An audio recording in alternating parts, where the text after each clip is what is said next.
The following program, NORML Show Live, is intended for responsible adults only. We advocate for the repeal of marijuana prohibition for adults. We discuss the science, culture, and controversy about America's marijuana laws.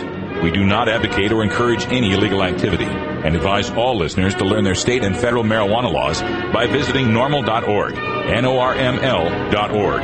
Opinions and claims made by guests and advertisers of NORML Show Live are their own and do not necessarily reflect the philosophy and policies of NORML. Listener discretion is advised. You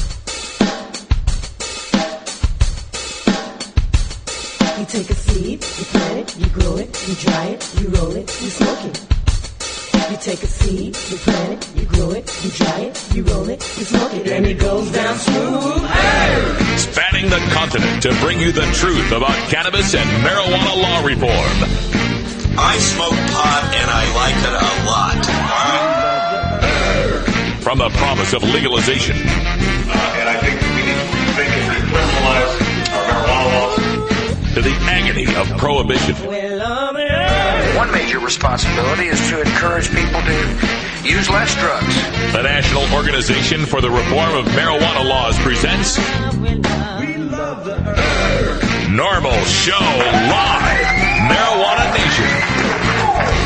Now, here's your host, NORML's Outreach Coordinator, Radical Russ Belville. Good afternoon, tokers and tokettes. It is Monday, March 21st, 2011, our first show of spring, and it's got to be 420 somewhere in the world. Thanks for joining us here. We're going to have ourselves a good time. Plenty of stuff on today's show, so let's get right to it by introducing our engineer, Ganja John. How was your weekend? I had an okay weekend. I totally missed this. Doing this show. I know, it's a lot of fun. 4-day weekend, and I missed doing it. Yeah, but you did the Ganja John show. You had the premiere, and we'll be replaying that here on the NORML Network. The next play will be coming up on 4 a.m. this morning, if you want to catch the John. All right. Folks, we are going to go 24 hours, I've decided, on this NORML Network. I've got the programming right here. We're doing the NORML Network. We're playing great podcasts from all over these United States, and one from England as well. I'll give you more details on it in hour 2. We'll also post it up at our blog at stash.norml.org to give you all those details. But coming up later, you're going to hear John Doe Radio, Drug Truth Network out of Houston, the Viper Hour, our own Canna Bob. Great stuff coming up. So stay tuned for the NORML Network all day long, all night long.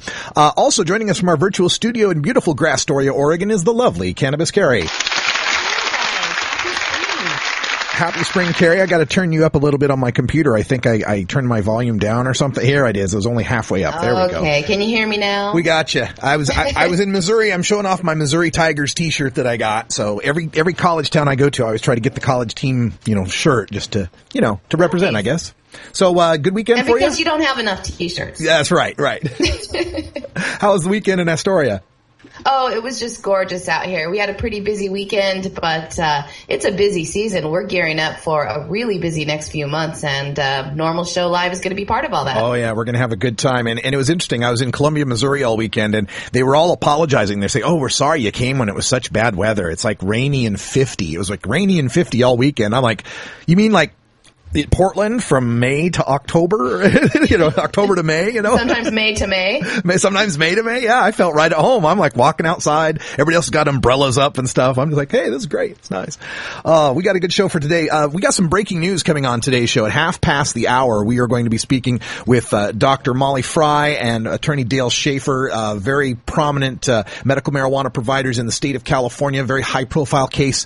They're at probably the last step of it. They were having a bond hearing today, and they will have gotten the word whether or not they have to report to prison. We'll be speaking to them at 1:30 live, so stay tuned for that. Also, if we have time, a little radical rant at the end of the show, but I have a feeling we'll probably stay on with Molly and Dale for quite a while. Hour 2, we may rant a little bit and go over the Missouri NORML Conference that I just came back from. Cannabis Carrie's got our Roots Monday tune today, which I'm really looking forward to. Maybe a little controversial, but I'm really looking forward to it. But before all that, our hemp headlines. What do we got in the news today, Carrie? Well, since we did have a long weekend, there is some things that we need to tie up from last week. We've got more information on the Montana raids. That's going to be a current story. Probably it'll take us for a few months to get through all that. Also, some legislation news in Maine and a story out of Florida where a policeman well, he didn't do the right thing. All right. We'll check all that out in the hemp headlines coming up right after this break.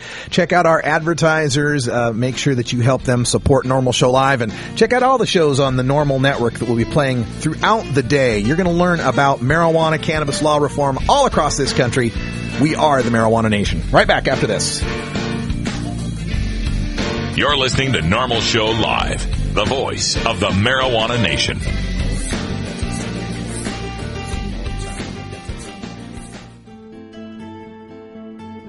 In today's busy world, we're inundated by advertising for all types of pharmaceuticals that come with a laundry list of potential side effects. Shouldn't you have better medical choices? Natural alternatives to pills pushed by Big Pharma? At Alternative Medical Choices, you could choose natural, safe, and effective alternative therapies that are right for your budget without nasty side effects. Cannabis, or marijuana, has been a legal medicine in the Pacific Northwest since 1998. Our doctors will help determine your qualifications for a medical marijuana recommendation in Oregon, no matter where you live. Our massage therapists will ease your aches and stress with soothing hemp seed oil or cannabis-infused massage salves. We also offer acupuncture, Reiki, and other alternative health therapies.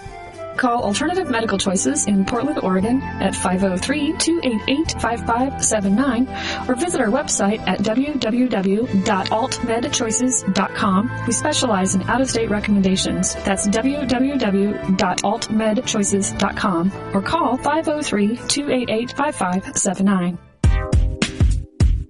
NORML National Conference 2011, Denver, Colorado, April 21st through 23rd. I'm not a crook. When President Nixon declared war on marijuana smokers, NORML was founded by a young lawyer named Keith Strop. And now, in our 40th year, NORML is coming of age as states begin discussing outright marijuana legalization. Entirely legitimate topic for debate. Join us in Denver, Colorado, the day after 420 for our 40th annual national conference. You'll learn about marijuana law, cannabis science, and the grassroots activism necessary to end prohibition.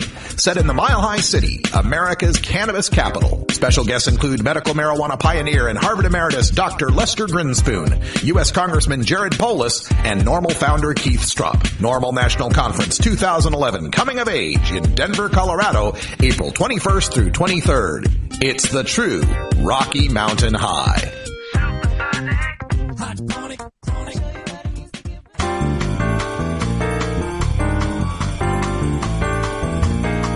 Medical marijuana, industrial hemp, consumer cannabis.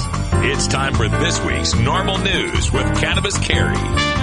The federal raids of Montana dispensaries over a week ago have activists, patients, and medical marijuana industry workers wondering what is next. On Friday, Montana State Representative John Soso, a Democrat from Butte, told the Montana Bar Association to expect the legislature to clamp down on medical marijuana, telling them, quote, "The abusers will be on notice, probably in the next 30 days. If you aren't legitimately sick, you are not going to be able to use." He said that his legislative colleagues on both sides of the debate recognize that abuses of the law is overriding its merits, telling them that reform of the medical marijuana program in Montana is necessary.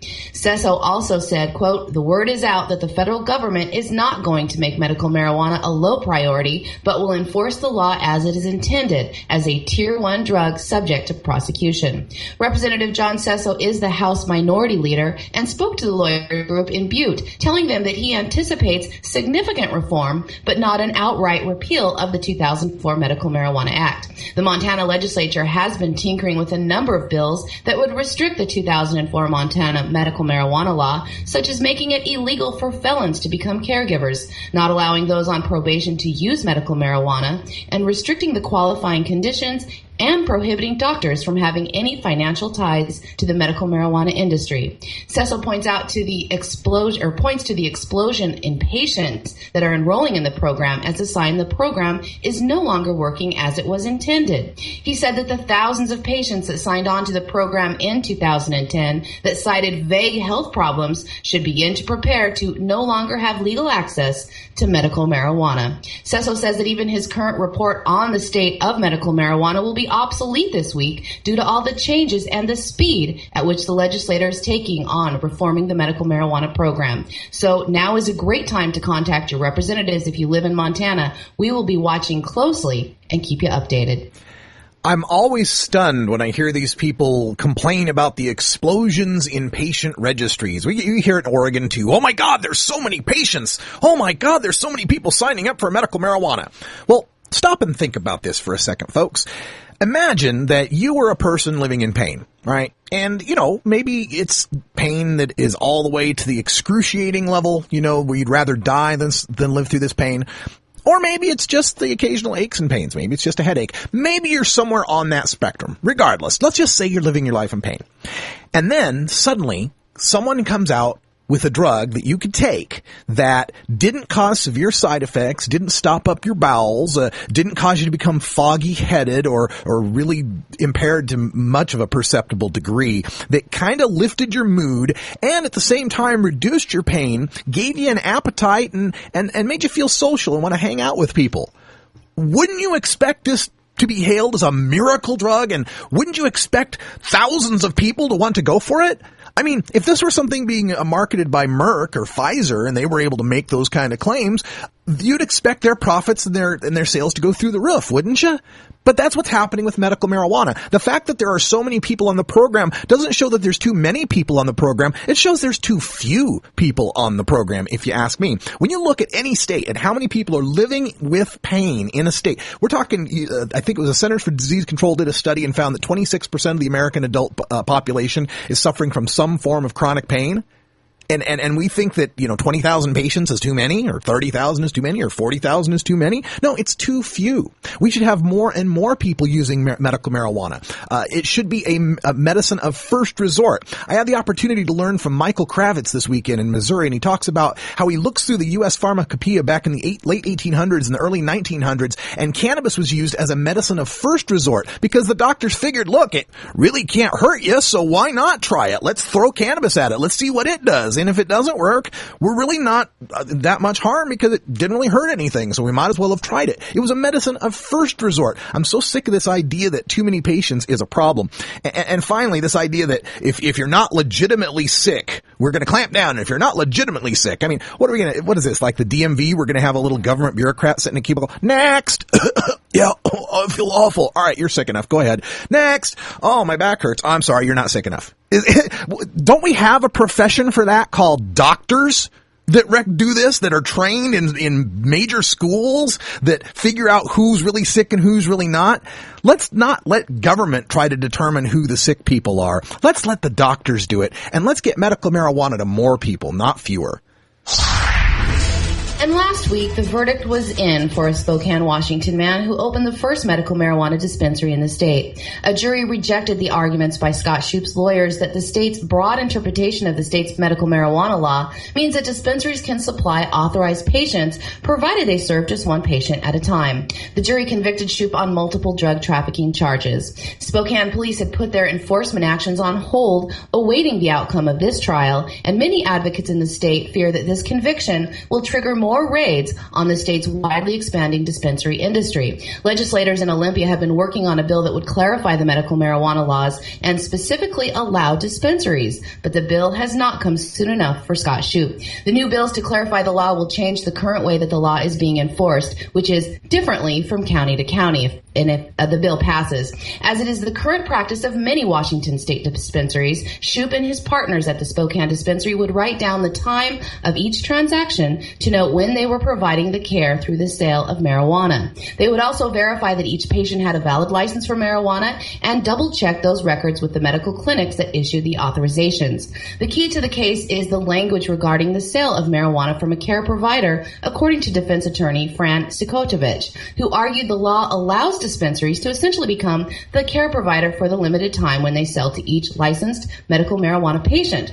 Now, both sides in the case were hoping that the jury would provide guidance on what may argue is a confusing state law, but now advocates are looking forward to legislators to help them in the prosecution of those in the industry. Yeah, this is something that we had warned about, that this novel legal theory, the idea that I'm really just your caregiver for 30 to 90 seconds at a time as you stand in line at a storefront to buy your weed, that probably wouldn't fly, and apparently it's not going to fly. It's not that I want to see Scott Shoup, get busted or any providers going to jail here, but it does kind of point out the fact that I'm hearing a lot of rumbling from Washington State from some of these activists that say, we don't like this bill, this bill to mandate dispensaries and registries. We don't like this bill because it would impact the existing dispensary industry. You don't have an existing dispensary industry. You don't have a legal dispensary industry. And this is why we always talk about getting organized and getting to work with your legislators to try to craft something that codifies this stuff into law. These novel legal theories that people put up of, I'm trading you, I'm donating freely to you and you're donating freely to me, or I'm your caregiver for 90 seconds at a time. Let's just get this written into law that we allow for patients to have supplies of medicine and come up with some decent regulations to make that happen. And two different bills that would further decriminalize marijuana in Maine had bipartisan support from lawmakers at a public hearing last week. Measure LD 754 would double the amount of usable marijuana that a person could possess and still have it treated as a civil instead of a criminal offense. The other bill, LD 750, would decriminalize possession of up to 6 cannabis plants. During the hearings on the bills, Representative Ben Chipman, an independent from Portland, told lawmakers, quote, "It is my fundamental belief that people who use marijuana for personal use on a recreational basis are not criminals," unquote. Maine already has a medical marijuana law on the books that they've had it since 1999, and voters legalized dispensaries in 2009. And in 2009, the legislature doubled the amount of marijuana a person could possess without facing criminal penalties from 1.25 ounces to the current 2.5 ounces. So if LD 754 passes, that amount would now be 5 ounces. One of the co-sponsors of the bill is Representative Diane Russell, a Democrat from Portland, that is working on a legalization bill for her state. And the other sponsor, Representative Rich Sebra of Naples, told the panel on Thursday, quote, "I think the idea is to make less people criminals. I believe in individual freedom and rights. A government that leaves people alone is a better government." But for all of the support that the bills seem to have from legislators, attorneys, and members of the public who all spoke in support of the bills, the Maine Prosecutors Association and Maine's Drug Enforcement Agency spoke out against both proposals, saying that Maine was going too far if both bills were passed, saying that current state law is already far more progressive and less punitive than those in most other states. Rob McKinney, the director of Maine's Drug Enforcement Agency, warned lawmakers that there are real health, social, and economic consequences to the use of marijuana. Both bills seem to have wide support, so call your representatives in Maine today and let them know you support further decriminalization measures in the state of Maine. Yeah, this is some good news. Both of these bills coming through. And first of all, Maine is second only to Ohio in the limit that they allow for decriminalization. Ohio's like 100 grams. It's about 3.5 ounces. So 2.5 ounces currently in the state of Maine. Double that to 5 ounces. That's amazing. And then to allow for 6 plants cultivation. There's no state that has decrimmed cultivation like that. So that is, I believe in Alaska. But that's under their privacy rights in their constitution. So that's a different animal there altogether. So amazing stuff there. And with respect to what the Portland lawmaker said, he said something, I don't believe people that are using marijuana recreationally are criminals. It leads me to something that was said by Professor David Mitchell at the Missouri NORML conference here. He's a law professor at MU. And he said, the addict does not have to be a criminal, but our society has created the criminal addict. And I think that's very telling, and that we need to be treating people with addiction problems with treatment and help. And of course, jail's a lousy rehab. And of course, when we're talking about marijuana, and it's funny, David Mitchell even brought this up. He brought up the scene from Half-Baked, Half-Baked when Bob Saget's supposedly the marijuana addict, and they laugh him out of the room. So there's a lot better thinking going on in Portland, Maine, and their representatives and their lawmakers there than apparently in a lot of places in America. So that's good to hear. All right, folks, that's our news for today. And when we come back, again, I want to remind folks that we are going to be speaking with Dr. Molly Fry and Dale Schaefer live at 1:30 here, just about 11 minutes away with the latest update on their court case. They were in court this morning, and we'll see what the future holds for them. Also coming up right after this break, we're going to take you to your Roots Monday Daily Toker Tunes with Cannabis Carrie. She's got a great song for us coming up. And, of course, I've got to remind you about the NORML National Conference. You've heard the ad earlier. We are getting more people booked for the conference. I've been getting some emails just today on some of the people that will be appearing at the NORML National Conference. So check the agenda. If you go to normal.org/conference, that'll be the main informational page, and I believe there'll be a link on there. It'll say agenda, and you can see who all is going to be participating. I was talking in Twitter with someone recently that was saying, well, it's just so expensive, and all these activists that work so hard, they're so poor and they never get to go. We've worked to make this the most affordable conference ever. I believe the price is $200 early bird pricing for the 3 days. That's, it's going to cost money to rent out the hotel. It's going to cost money to put on the dinners. It's going to cost money to bring in the speakers and the entertainment. So it does have to cost something, but you can make it happen. Get some fundraising together, go in with some other people, share the road trip cost, share the hotel, make it happen. NORML Conference, April 21st through 23rd, Denver, Colorado. I think it's time for a break. What do you think? It's certainly time for a break. Kaliko the intern is handling the NORML Show Live Twitter updates. Subscribe at normal_show_live. We're back after this. It's 20 after the hour, and we have to take a short break, if you know what I mean. Please support these sponsors who support NORML Show Live. Oh, have you ever met that funny reefer man? Reefer man. Have you ever met that funny reefer man? Reefer man. If he said he swam to China, he would say to South Carolina. Then you know you're talking to that reefer man.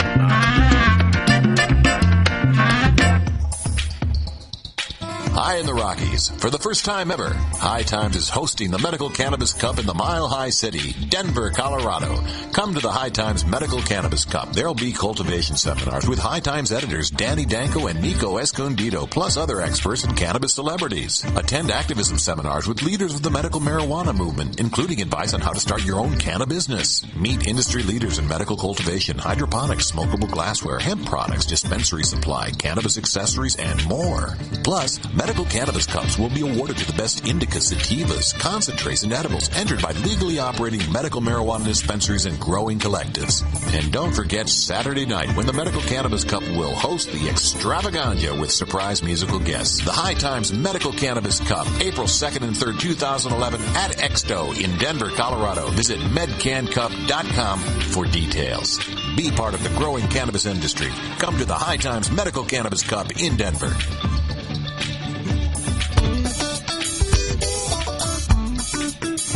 Don't touch that dial. We'll be right back after a word from these 420 friendly sponsors. Wait a minute. This is internet radio. There are no dials here.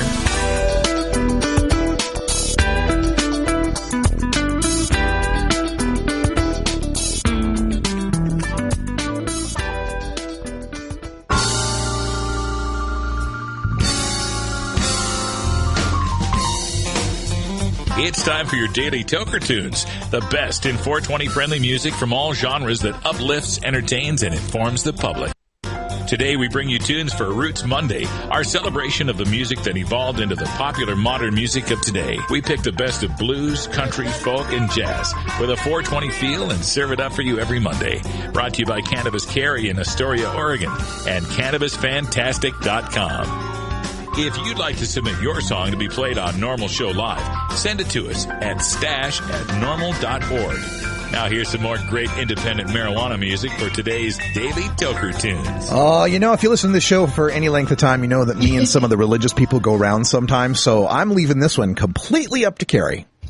All right, thanks. I do have an interesting song choice today. It's sort of like an old spiritual and funky Americana music along the vein of bong hits for Jesus, I'll say. Today's Toker tune is called Getting High for Jesus, and it is by Holly Golightly. Yep, that's her real name. I'm assuming one of her parents must also love Breakfast at Tiffany's. Yeah. And her one-man band called The Broke-Offs, which is really her friend Lawyer Dave. Now, they first got together in 2006 and put out a Christmas album called You Can't Buy a Gun When You're Crying. And they've toured all over Europe and the U.S. in the last few years, and they even teamed up with Portland, Oregon friends, the Stratford Sparrows, on a few new tracks last year. They are currently working on a brand new album that should be out this spring. Now, although I hesitated at first with the subject matter, Getting High for Jesus, you know, we have a history here, but I just kept coming back to this song because, well, frankly, it's just really a great tune. So you guys can tell me what you think of today's Toker tune. Here is Holly Golightly and the Broke-Offs and their song, Getting High for Jesus.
Tunes at the Stash blog by surfing to stash.normal.org and choosing media, and then Toker Tunes from the main menu.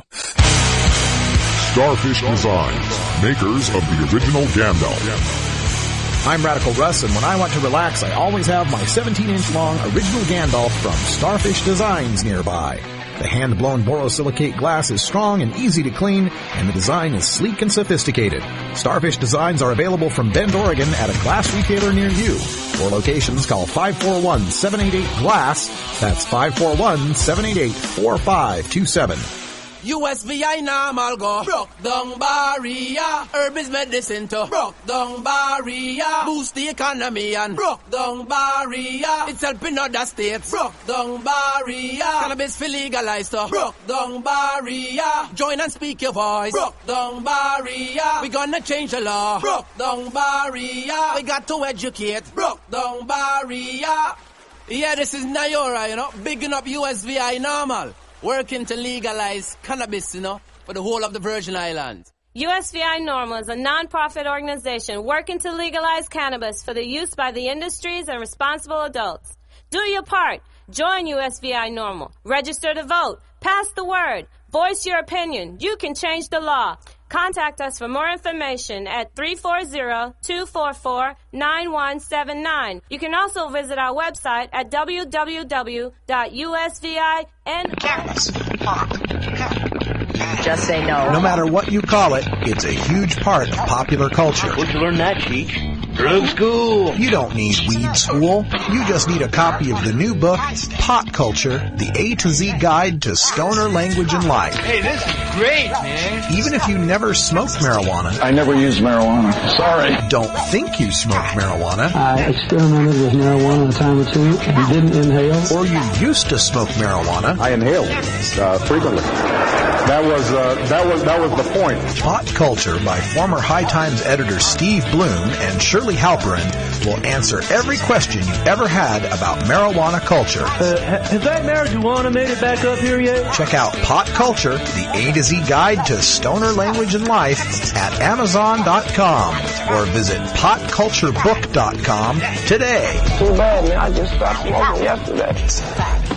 Welcome back, everyone. 29 after the hour. We are going to be going to Dr. Molly Fry and Dale Schaefer in just about 5 minutes. We caught them en route. They're still in their car, making their way home. So we'll get in touch with them in about 5 minutes here. I did want to take a little bit of time here to thank the folks at Missouri NORML and all the chapters out there, Kansas City, Greater St. Louis, Springfield, Joplin, and Missouri University NORML for having the great Missouri State Conference there at the campus of Missouri University. It was my first time in Missouri, and my first time on the campus. Dan Vietz tells me that the Missouri University campus is modeled after the University of Virginia, and it was just gorgeous. I got some photos. I haven't got them uploaded yet, but maybe we'll show them tomorrow. But a gorgeous campus there, really friendly people, and a great conference was held. Professor David Mitchell was one of the speakers. He's a professor of law at the Missouri University School of Law there, and he works specifically in criminal sentencing and tort and those kind of topics. And in his speech, he talked about how the drug war really wasn't in his radar until he got asked to do this speech. And he was really great speech, and he really nailed it down to not being just how the drug war began as kind of a racial issue, but now it's evolved into a class issue.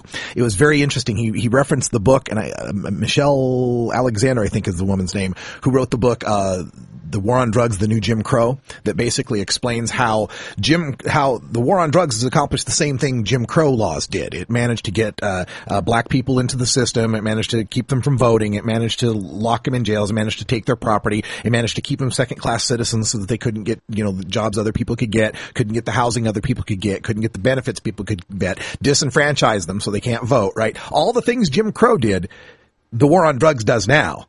But the one critical difference is that now, under the war on drugs, it can be a poor white kid sitting in the jail next to the black kid. Now, not to the proportions that, that match the use of the drugs, but that's the critical difference. And I found his speech really engaging. I offered him a chance for an interview here at NORML Show Live, and I'm sure hoping we can get back in touch with him. Some other things that I learned, because it's really interesting. I go to all these conferences, and it's fun to learn these different things, and I consider myself very well studied on this issue, but you can't know everything. Nobody can know everything, and I found it very interesting. First of all, we told you how there was a disparity in crack cocaine versus powder cocaine sentencing in the United States. For those of you who didn't know, we used to have a 100-to-1 crack to powder disparity, and what it meant is the mandatory minimum that you would get for 5 grams of crack, you had to have a half a kilo of powder to get the same mandatory minimum, right? Half a kilo, 500 grams, 100-to-1, right? 500 versus 5. Well, of course, 5 grams of crack is a street level deal in the cities, in the inner cities particularly, and often particularly with minorities. Whereas half a kilo of coke, powder, that's a suburban drug. That's a rich people's drug. That's primarily a white people's drug. So that disparity in and of itself just shows a racist interpretation when you understand that crack cocaine and powder cocaine are cocaine. They are the same thing. It is the exact same molecule. It's prepared differently, but it's the exact same thing. And no, crack is not more addictive than coke. And no, crack is not more deadly than coke. And no, you don't have more chance of overdosing from crack than coke. They are the same thing. But a 500 grams for powder, 5 grams for crack. Now, this has recently been changed in the Obama administration. And as politicians are wont to do, in a very odd sort of way, they recognize the disparity This is wrong. 100 to 1. My God, that's wrong. And so they lowered it to 18 to 1. Like, what? Wait a minute. If something's wrong, it's wrong. It's like, no, we'll just make it a little less wrong. Okay.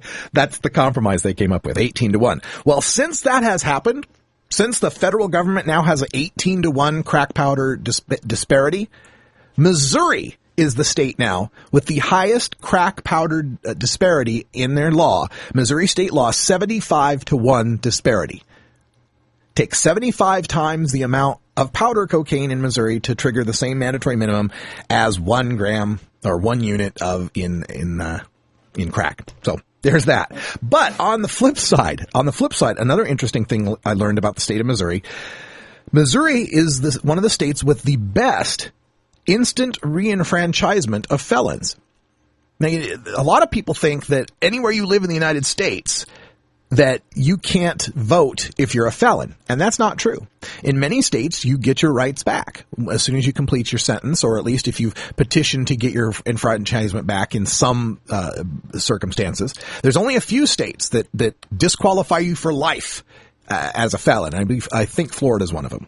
But anyway, he points out that in the state of Missouri, this is Dan Vietz, he points out the state of Missouri has instant reenfranchisement. When you complete your felony sentence, when you complete your parole, when you complete your probation, you instantly get your right to vote back. So if you're out there and you were a grower or you got caught trafficking and you've got a felony on your record and you think you can't vote, check again. Call your Secretary of State's office and find out whether or not you can vote. Don't let them take your right to vote away from you.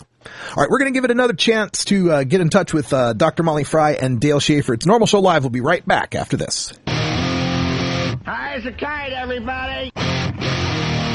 This drug in front of me is what they call marijuana. If we had a dime for every dime bag bought in America, marijuana would be legal by now. Donate to NORML at NORML.org and support NORML Show Live. I'm going to light.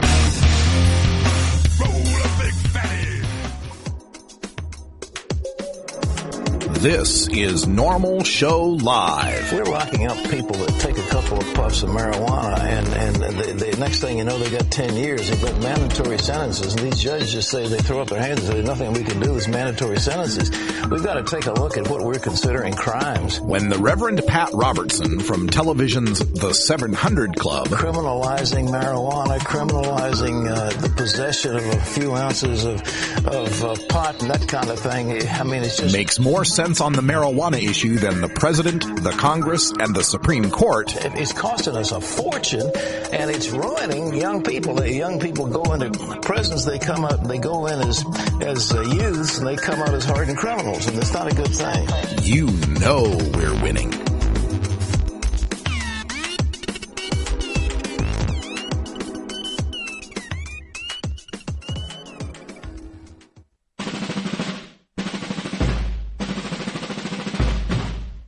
The effects of marijuana prohibition are felt by all Americans in every walk of life, regardless of race, creed, color, religion, social status, wealth, gender, sexual orientation, or even one's use or non-use of marijuana. As the marijuana smokers lobby, NORML hears the stories of these average Americans and brings them to the attention of our policymakers and our fellow citizens in this segment we call NORML Newsmakers. All right, we welcome back, everyone. We're joined on the phone right now by Dale Schaefer, an attorney in California. Dale, welcome back to the show. Thank you. Thank you. I understand you just got back from court, and of course, we're talking about your case, you and Dr. Molly Fry. And yeah, my wife, Molly. I think she's on the phone too, right, Molly? Hi. Yes, hello. Oh, hello, Dr. Fry. Glad to have you here. And we've had you on the show before to tell your story, but give people the thumbnail sketch of what you were doing in California and how you ended up in this predicament with the law. Okay. My wife got cancer, breast cancer. She had to use marijuana to help alleviate the nausea from chemo. Doctor recommended. A doctor recommended. I started growing marijuana for her. The cops showed up, told us everything they were doing was great, wanted us to write notes for people that they were legitimate. We started doing that. I grew a couple of plants in the backyard for some sick people. We tried to give it to them for free, and the DEA came after us, the federal government did, and the local sheriffs got involved in gathering evidence against us. We were charged with manufacturing marijuana, which means growing it, and conspiracy to manufacture and distribute it. We were tried, convicted, charged. We were sentenced to 5 years in prison, and today's hearing was to give us the date we have to surrender to begin serving our 5 years in federal prison. But the 5 years in federal prison was determined on the basis that there's a somewhere statute that says if you grow more than 100 Dale, I'm getting there. If you grow more than 100 plants, you then become a big wheel and therefore need to be punished severely. Well, what no one told anybody, my sheriffs, my attorneys, anybody who talked to me, was that they were counting the plants sequentially over several years. It took them 3 years before we got to 106 plants. They then added those years together because the statute is 5 years long and said, ha, you're a kingpin. Wow. When in fact, we never grew more than 100 plants. We never grew more than 40. Yeah, so really, if you're talking about a 5-year statute, if you grew 20 plants each year, there you go. You're a kingpin. You'd be in trouble. Yeah. Wow, that's exactly. We recommend everybody grow 19, no more than 19 a year. Yeah. That's what our county guidelines, we tell them in our county guidelines now. Don't grow more than 19 a year, especially if the police are coming out to look at your garden. Yeah. Because the feds can get you. So this is and they even count dead plants. We had 27 dead plants, which is the 27 plants that threw us over the limit between something in the 80s to 106, and they were dead, but because they still were laying there and they had roots and a stem and leaves, dead as they might have been, they counted as plants. Wow. This is unbelievable. We're speaking with Dr. Molly Fry and Dale Schaefer, a couple who are growing medical marijuana for themselves, helping other people trapped in this federal court, this web here, sentenced to 5 years. And so what was the result of your court date today? We're going to prison on May 2nd for 5 years at the taxpayer's expense, and it's absolute crap, but what can we say? This is we are both very sick, and we're going to have to go to medical facilities to be cared for in prison hospitals because we have to have medication all the time. Sure. And of course not medical marijuana.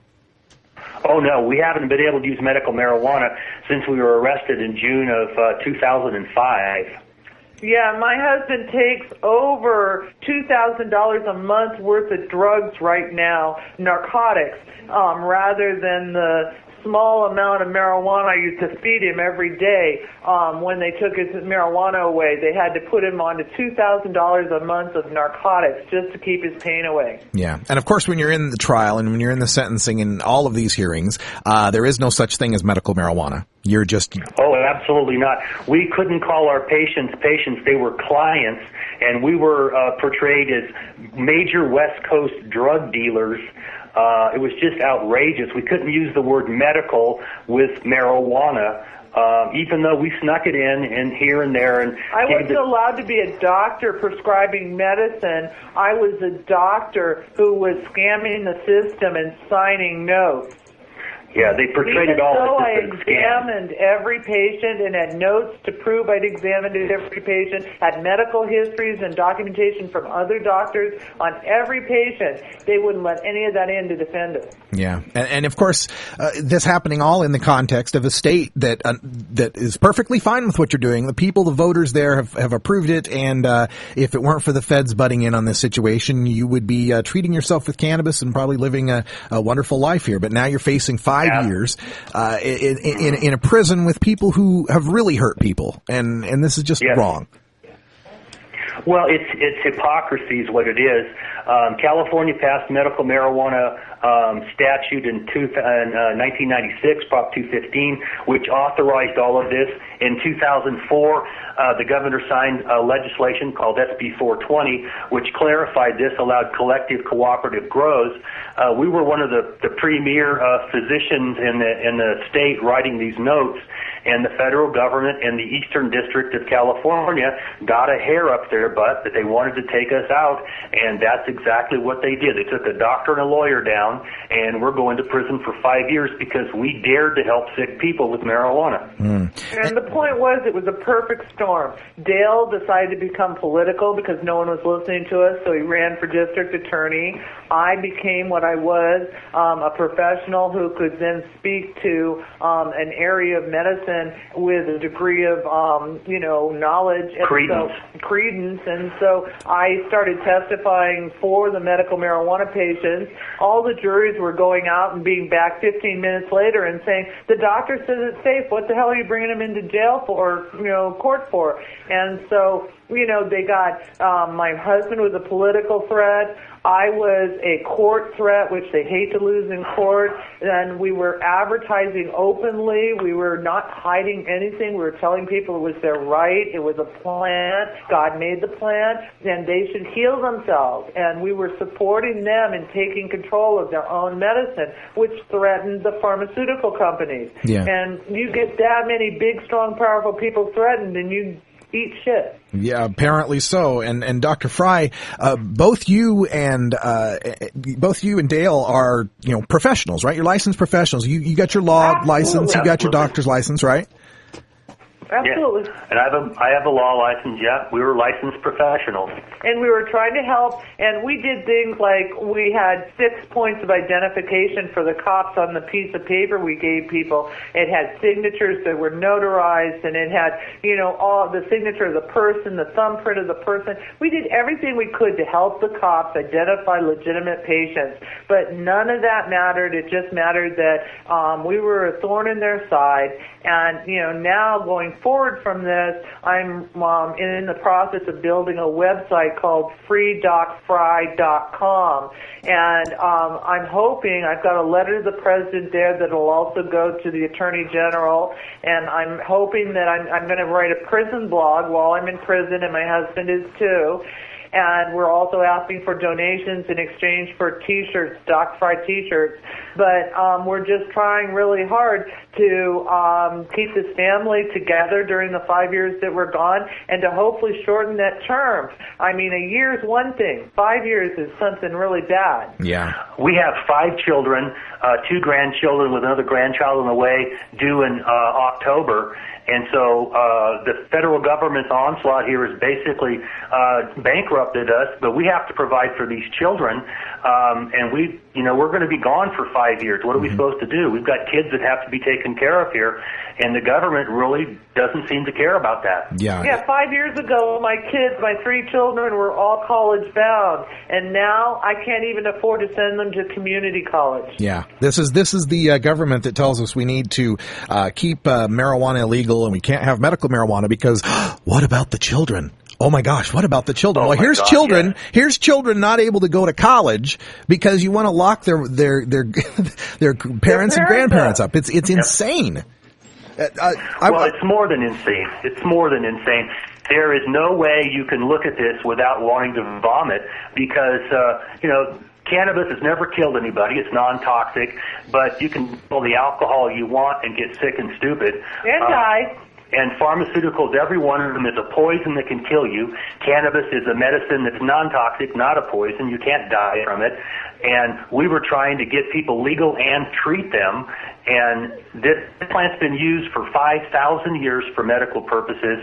And it's within the last 100 years that our government decided we're going to castigate this stuff and make it bad, even though it's not bad. Every study they do proves that it's good. Well, speaking to studies, because I'm the doctor, is what happened in 1990, it was actually an error on the part of the Bush government, but they were trying to stop cannabis research, and they let them find the cannabis DNA. And so you no longer had to have a cannabis plant anywhere in your lab or anywhere from hundreds of miles. All you needed was the DNA. And from 1990 on until now, cannabis has been extensively studied because of the DNA. And we now have discovered that it is one of the most effective anti-inflammatories, equal or better than Motrin and other anti-inflammatories available, yet non-toxic. It is also a great pain reliever. It shrinks brain tumors in non-malignant cases. It's involved in muscle contractions of the stomach and heals all sorts of stomach ailments, from ulcerative colitis to, a number of other colitises that, people are sensitive about. But the point is, cannabis works for them. And it's like Galileo. I'm Galileo, and I'm saying the sun is in the center of the universe, or the solar system. That's the way it is. And the Washington is the church. And it's stupid with a blindfold around its eyes and a hand over its ears. And it's like, no. It's the earth in the center of everything. Yeah. And they're wrong. And there's 20 years of research to prove that they are wrong. And yet I'm Galileo, and I'm going to prison for their stupidity. It's in the dark ages. Yeah, it's a travesty. And I want to make sure we can get you as much support as possible. So this website, freedocfry.com, is it just F-R-Y? Yeah, it's just F-R-Y, and it's doc, D-O-C. And the reason why I use doc as an acronym instead of doctor is because marijuana is non-toxic. The only reason why I say 2 pills every 4 hours is because more than that is a toxic level over time. There's no doctor involved in whether you use marijuana. It is a personal choice because it's a non-toxic thing. Yeah. It's like I say to you, do you like lettuce? And you go, oh, lettuce is great. So eat some. And if you don't like lettuce, don't. Yeah. What can I say? Right. So, it's freedocfry.com, and like I said, I hope to have a prison blog going. I'm looking for people who have those computer skills, because I don't. I need someone to scan my blog. It's going to try to come out every week, and then I also, I've got the website set up, and I'm going to be marketing T-shirts, and I've got leftover T-shirts from when I was in business, and those will go first for donations, and then after that, my granddaughter's made a picture, and I'm hoping it'll be kind of a secret club among us and those in the know that, it looks like a regular T-shirt, but it's really free.fry.com, and we're going to get her out because you send a letter to the president. Dr. Fry? Like Free Mandela. Yeah, Dr. Fry, I think I just got you someone to do that for you. I just got you a computer-savvy guy on our chat room. Doc Herbalist is offering his services. I've got his personal number. If you'll stay on the line after our interview, I'll probably just have to email it to you because we have to go on our second hour. But I'll email you his contact information, and we'll get you some help on setting up that blog. Thank you, Dr. Herbalist. Yeah, Doc Herbalist will help out. And that's one of the things we do here at our show is that we're all about crowdsourcing and trying to, get the information out on these trials and on these travesties that are happening, but also to rally together. You got to realize in Egypt, what has happened is something wild has happened. There's a social network, and it's controlled by us, the people. And only 1 out of every 3 people vote. But if we can get all those silent majorities to voice out on the social internet, we can take back the world to kind and true humans who have care and love and felt alienated and out of it. This is a moment, a chance, an opportunity for all of us to be free. I agree. I think this is it's happening because the internet is a truly free place, a free exchange of ideas. It's the only one that still exists. Yeah. And this is, you can't keep people, once they know there's other free people out there, you can't keep them from wanting freedom. That's this is happening. Right. And it's accessible to young people, and it's accessible to all ideas, and it's accessible to choice. And we've just got to get this free marketplace of ideas going. And I think that that's what can bring me out of prison in less than 5 years, is a free exchange of truth. One of the things I learned in college, and this came from J. Edgar Hoover, that if over 10% of your population is violating a prohibition, you can't enforce the prohibition. Well, trust me, more than 10% of the population smoking pot, and they can't enforce this prohibition. Yeah, on an annual basis, it scares the hell out of them. On an annual basis, it's around 11 to 12%, and so absolutely, they can't enforce the prohibition. California is like a wildfire out here. once we got started, there are dispensaries everywhere. People growing marijuana everywhere. These people, the government can't stop this, even if they wanted to right now. And the thing is, the drive is so much beyond just, oh, let's have a drink or whatever. These are sick people. I mean, I was driven while I was still receiving chemo, while I was recovering from chemo, I was driven to find people who were equally suffering, that I could give a note to protect them from the law, that while they were dying, while they were suffering, while they were disabled, they did not deserve to be threatened by the law and financially taxed by judicial system. It was wrong. And even though I was sick, I went out and found these people and started this, what has now become a very common business of medical marijuana. But I started it for the humanity of it. And I started it because I too was a patient. And the results, have been phenomenal. Yes. People have marijuana when they need it. And you can argue pluses and minuses, but sick people are not denied. And praise God. Except for us. Well, okay, so I go to prison for 5 years. But how many thousands of people in California have I freed?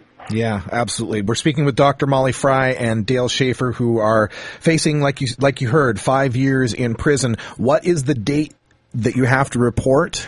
May 2nd at 2 p.m. we have to surrender to the federal marshals for 5 years in prison. May 2nd. Okay. So up until that time... And there's no probation.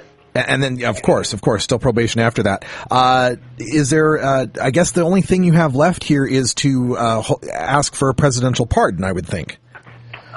That's probably it. That's why there's a letter on my freedocfry.com. There's a letter to President Obama, and that's the whole idea. He might not listen to 10, he might not listen to 100, but maybe hundreds of thousands of people all agree that we want to free Doc Fry and her husband, because these people genuinely were trying to help humanity get better, and we're in it for the money. We never made a dime off marijuana. We're professionals. We made money off being doctors and lawyers. And the only reason why Dale ever gave medicine to anyone was because they were going to die before they could get it from somewhere else. And it was completely something that the police had told us. Go ahead. If you have extra, give it to people who are dying. And, we can't prove it because we weren't smart enough to tape the recordings when the police were in our house telling us, go ahead, it's no problem, don't worry about it. Yeah. Well, people will be now, that's for sure. They'll learn from this. They'll learn from, all the pioneers. Trust the cops, they lie. Yeah. Good point. Good point. I can tell you that as an attorney. It's called Test to Lie. Do not trust the cops. They set us up, and everything that we told them, they testified against us in trial about. Yeah, they turned it around and used it, and it was like the sheriff was testifying, and our attorney asked, so those hours you spent on the phone with Mr. Schaefer talking about politics and baseball and the basketball games and all that personal stuff and political stuff, and when Mr. Schaefer said, I'm one of the good guys and I'm not trying to cause trouble and we're trying to prevent the illegal sales of marijuana and stop the illegal market and do the medical market and blah, blah, blah. He goes, all those hours you spent on the phone, those were a lie? And he goes, oh, yes, you'd have to say they were a lie. I was undercover. And he said, so even though you represented to be Mr. Schaefer's best friend to talk to him about the legal way to implement California's law, that was all a lie? And he said, totally. And the judge edited it and it wasn't considered entrapment. Our listeners out here, I'm watching the chat room right now, and they're all just up in arms about this, and they're just horrified by all of it. And they want to be able to support you, and I've told them about the website, freedocfry.com. But I've got to get it up. It's in progress. Okay, and so I haven't managed to make it yet. Okay, well, I'm ignorant. They also want to be able to send donations and well wishes to you. Do you guys have like a post office box or someplace they can send snail mail? We do, yes. It's P.O. Box 634 in Cool, C-O-O-L, California, 95614. We really appreciate it. Absolutely. I was trying to send my kids to school, and We can't even hardly feed them now. They have literally bankrupted us. We cannot practice law and medicine until we finish our sentences here. And I have 5 children, and 2 children were on the way. And we were trying to do the American thing, send our kids to college and get them educated like we were educated, because they can't take that away from you. And the government gutted that. We have to start over again. When we get out of prison, we have to start fresh again in our early 60s. I'm 57 years old. I have to start over again when I get out to build my life again. Man. I have nothing left. They took it all. P.O. Box 634, Cool, California, 95614. We'll get this posted up on our blog. And as we round out the hour, as we round out the hour, Dr. Fry and Dale Schaefer, there is a book about your trials and tribulations, and I've unfortunately forgotten the title off the top of my head, and I know it had cool in it. Madness. Cool Madness. That's it. And it's available. Just do Google Cool Madness, and you'll find how to purchase it. A third of the profits from the book do go to this house to help support the house. I want everyone to know that I get the impression that we're bitter, but that's just because we came from the court and it's a stressful moment in our life. Yes. But the truth is that I can't speak for my husband, but I can speak from my heart. And I am here to serve and to help people. That's why I wanted to be a doctor. And I did the best to serve and to help them in the California law. And if part of that is to go to prison, you know what? There are people there who I can serve and help. Wow. And there are people in prison who will benefit from my love. Yeah. And I'm going to get to teach people. I have a doctorate degree, so does Molly. We get to teach people in prison GED requirements, maybe even some college classes. I'm going to try to be a lawyer for people and do writs, habeas corpus, things like that. Where Molly's going to be going, has a PhD program in psychology. She can help with that. We're going to be useful in prison. 750,000 people a year continue to get arrested for marijuana crimes, primarily possession. We're going to try to help those people, too. Thank you so much, Dr. Molly Fry and Dale Schaefer. I'm sorry I've got to round out the hour here, you guys, but that is totally a talk about taking lemons and making lemonade. I'm about to cry here. It's amazing. For Ganja John and Cannabis Carry, I'm Radical Russ. We got to go. Until next time, take care of each other, tokers. This is NORML Show Live, the voice of the marijuana nation. Take it out one more time. You take a seed, you plant it, you grow it, you dry it, you roll it, you smoke it. You take a seed, you plant it, you grow it, you dry it, you roll it, you smoke it. You take a seed, you plant it, you grow it, you dry it, you roll it, you smoke it, and it goes down smooth.